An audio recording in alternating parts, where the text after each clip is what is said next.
Hello दोस्तों, आज का हमारा जो ये क्वेश्चन है जेई के अंदर 2009 में और एनडी के अंदर 2012 में आ चुका है। ठीक है, तो इस टाइप के हॉट क्वेश्चन हम डिस्कस कर रहे थे इस सीरीज के चलते। आज हम कॉम्प्लेक्स नंबर का क्वेश्चन नंबर 22 देखने जा रहे हैं। सेट, रिलेशन और फंक्शन हमने कंप्लीट कर लिया है। तो इससे पहले की वीडियो अगर आपने नहीं देखी है तो उनका लिंक आपको इस वीडियो के डिस्क्रिप्शन में मिलेगा।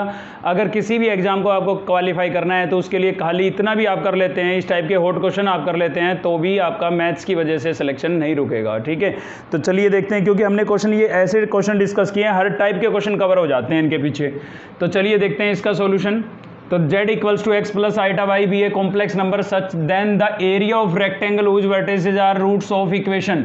इसके जो रूट्स हैं ना वो किसी रेक्टेंगल के क्या है, वर्टिसेस हैं, और आपको उस रेक्टेंगल का एरिया फाइंड आउट करना है। तो उसके लिए जो z है आपके पास ये गिवन है कॉम्प्लेक्स नंबर, तो हमें पहले ये z complex number find out करना पड़ेगा और उस इक्वेशन को हमें सिंप्लीफाई करना पड़ेगा। तो z bar cube plus z bar z cube equals to 350, ये आपको गिवन है भाई। ठीक है, तो हम साथ साथ बेसिक की भी बातें करते रहेंगे, जो भी क्वेश्चन में यूज आएगा उसको मैं अलग से एक्सप्लेन करता हूं। तो देखिए z जो है वो आपको गिवन है x प्लस आइटा वाई। ठीक है, तो z बार क्या होगा, z बार होता है कॉन्जुगेट, और कॉन्जुगेट क्या होता है, जो इमेजिनरी पार्ट है ना उसका साइन चेंज करना होता है बस। यानी कि वो पॉजिटिव है तो नेगेटिव कर देंगे और नेगेटिव है तो क्या कर देंगे, पॉजिटिव। ठीक है, ये होता है कॉन्जुगेट। सबसे पहले तो इसमें हमें कुछ कॉमन दिखाई दे रहा है, तो हम कॉमन कर लेते हैं। एक तो z कॉमन है इसमें से, और एक इसमें से z बार कॉमन है। तो यहाँ से z कॉमन गया, यहाँ से बचेगा आपका z बार स्क्वायर। ठीक है, और यहाँ से बचेगा आपका z स्क्वायर, और इक्वल्स टू हमारे पास क्या हो जाएगा भाई, 350। अब देखिए आगे डिस्कस करते हैं भाई, z इंटू जेड बार। अगर हम इन दोनों का प्रोडक्ट कराएं, z और z बार का प्रोडक्ट कराएं तो क्या आएगा, a प्लस बी और a माइनस बी, क्या होगा, a square minus b square. तो x का स्क्वायर करेंगे x स्क्वायर, y का स्क्वायर करेंगे y स्क्वायर, और साइन आएगा माइनस का। ठीक है, लेकिन आइटा का स्क्वायर होगा, और आइटा का स्क्वायर क्या होता है, +1 होता है, तो माइनस माइनस क्या हो जाएगा, यहाँ पर प्लस हो जाएगा। ठीक है, आगे देखते हैं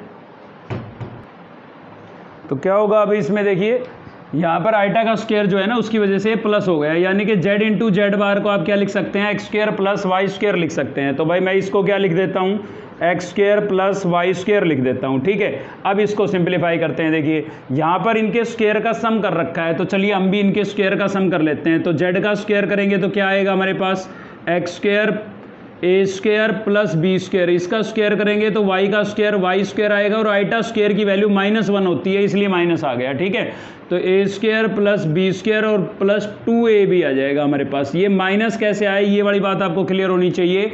यहाँ A square plus B square plus 2ab ही आता, लेकिन आइटा का स्क्वायर था ना वो मैंने डायरेक्ट क्या लिख दिया, -1 लिख दिया है। ठीक है, ऐसे ही जेड बार का स्क्वायर करेंगे तो क्या आएगा हमारे पास भाई, एक्स स्क्वायर, यहाँ आइटा का स्क्वायर क्या होगा, माइनस, तो इसलिए माइनस आ जाएगा, और माइनस क्या हो जाएगा, 2 आइटा एक्स वाई। अब इन दोनों को हमें क्या करना है, ऐड करना है। तो जैसे इन दोनों को हम ऐड करेंगे तो देखिए ये सेम लाइक टर्म है, अपोजिट साइन की, कैंसिल आउट हो जाएगी। तो एक्स स्क्वायर क्या हो जाएगा आपके पास, 2x स्क्वायर, और वाई स्क्वायर क्या हो जाएगा, 2y स्क्वायर। तो यहाँ से इन दोनों के सम का फाइनल रिजल्ट आपको क्या मिला, 2x स्क्वायर वाई स्क्वायर। तो मैं यहाँ पर लिख देता हूँ 2x square minus 2y square, और इक्वल्स टू मेरे पास क्या है भाई, 350। अब इसमें से 2 कॉमन हो रहा है तो कॉमन कर लेते हैं हम।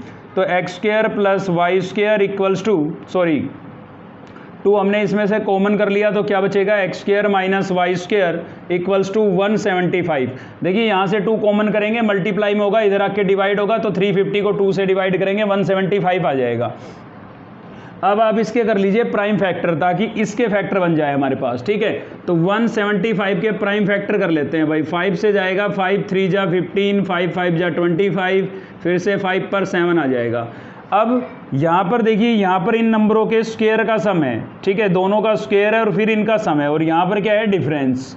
तो सीधी सी बात है भाई, 5 5 जा 25 हो जाएगा, तो ये एक परफेक्ट नंबर बन रहा है और एक ये 7 बन रहा है। ठीक है, तो इसमें से अगर मैं 175 को ऐसे लिख दूं 25 इंटू 7, तो इसका जो रिजल्ट होगा वो कितना होगा आपका, 25 होगा, और इनका डिफरेंस जो होगा वो कितना होगा, 7 होगा। ठीक है, तो मैं लिख सकता हूँ x square plus y square equals to 25, और x square minus y square equals to 7। ये 2 इक्वेशन बना ली मैंने। अब इनको ऐड कर लेते हैं। तो देखिए वाई स्क्वायर से वाई स्क्वायर कैंसिल हो गया, एक्स स्क्वायर क्या हो जाएगा आपका, 2x स्क्वायर, और इधर 25 और 7 कितना हो जाएगा, 32, ठीक है, 2 मल्टीप्लाई हो रहा है, उधर जाके डिवाइड होगा तो एक्स स्क्वायर इक्वल्स टू 16, यानी कि x equals two plus minus 4 आ जाएगा। तो एक्स की वैल्यू ये आ गई हमारे पास भाई। उसके बाद हम वाई की वैल्यू कैलकुलेट कर लेते हैं। तो इन दोनों में से किसी एक इक्वेशन में सब्स्टिट्यूट कर देते हैं। मैं फर्स्ट वाली में यहाँ पर एक्स की जगह 4 रख रहा हूँ, इसका स्क्वायर है तो 4 का स्क्वायर 16 हो जाएगा, plus y square equals to कितना आ जाएगा आपका 25। तो वाई स्क्वायर इक्वल्स टू क्या आएगा भाई 25 माइनस 16, तो 25 माइनस 16 9, यानी कि y की वैल्यू आपके पास क्या आ गई प्लस माइनस 3 आ गई। ठीक है, अब इसने बोला था भाई एरिया फाइंड आउट करने के लिए बोला था रेक्टेंगल का। तो चलिए थोड़ा सा बेसिक समझते हैं, रेक्टेंगल कैसे बनेगी। ठीक है, वो थोड़ा डिस्कस करते हैं यहाँ पर। अब ये मैंने बना दिया कॉम्प्लेक्स प्लेन, ये आपकी इमेजिनरी एक्सिस है, ये रियल एक्सिस है। मान लीजिए आपकी रेक्टेंगल ऐसे है, ठीक है, ये रेक्टेंगल है। अब यहाँ पर जो एक्स वाई की वैल्यू आई है हमारे पास, तो इस वाले पॉइंट पर यहाँ एक्स और वाई दोनों कोऑर्डिनेट पॉजिटिव होंगे। तो एक्स की वैल्यू कितनी आई है, सॉरी 4 आई है, और वाई की कितनी आई है 3, तो ये हो जाएगा 4 3। यहाँ पर एक्स की वैल्यू नेगेटिव होगी तो -3, और वाई की पॉजिटिव होगी, ये हो जाएगा -4 -3 हो जाएगा इस वाली क्वाड्रेंट में। यहाँ पर एक्स पॉजिटिव और वाई नेगेटिव, तो इस टाइप से हो गया। अब हमें केवल इसकी लेंथ और ब्रेथ चाहिए। तो देखिए यहाँ पर x की वैल्यू कितनी है आपकी -4, और यहाँ पर x की वैल्यू कितनी है +4। ये होता है 0 ओरिजिन, तो इसका मतलब 4 यूनिट ये है, 4 यूनिट ये है। तो टोटल लेंथ तो कितनी हो गई आपकी 8 हो गई भाई, 4 ये टोटल कितनी हो गई 8, तो लेंथ तो हो गई 8। ऐसे ही ये 3 है और ये भी 3 है, क्योंकि y कोऑर्डिनेट 3 है। ठीक है, तो ये भी 3 है, ये भी 3 है, तो आपकी ब्रेथ जो है वो कितनी हो गई 3 + 3 6 हो गई। तो एरिया क्या होता है रेक्टेंगल का, लेंथ इंटू ब्रेथ, तो 8 × 6, 8 × 6 कितना आ जाएगा 48 सेंटीमीटर, जो भी सेंटीमीटर मीटर है। ठीक है, तो 48 आ जाएगा इसका एरिया, यानी कि ऑप्शन ए जो है इसका क्या होगा करेक्ट आंसर होगा, ये 48 ही लिखा हुआ है। ठीक है, अगर वीडियो आपको हेल्पफुल लगी तो एक लाइक ज़रूर करें। चैनल को सब्सक्राइब नहीं किया अब तक तो चैनल को सब्सक्राइब कर लीजिए। ठीक है, दोस्तों से शेयर भी करें और कमेंट करके बताएं कोई भी चेंज करना हो तो हम आपके लिए ज़रूर करेंगे। थैंक यू, मिलते हैं नेक्स्ट वीडियो में।